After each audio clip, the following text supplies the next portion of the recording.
So ato ang topic karon is all about sa mga babaeng maldita.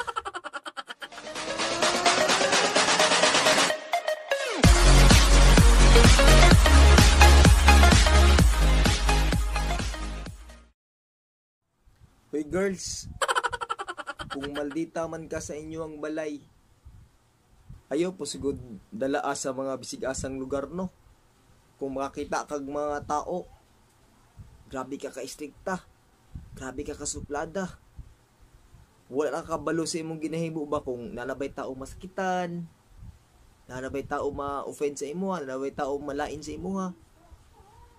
Pero dapat maginahinay ka sa imong batasan, girl. Kaya wata kabalo, makatubang bugag pa rin ang magbatasan. O, mangusan na lang mo.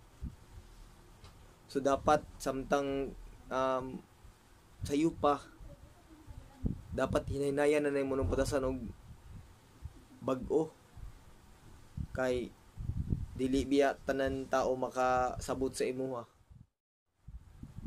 Okay ra untag malita ka tapos guwapa ka or hitsuraan ka.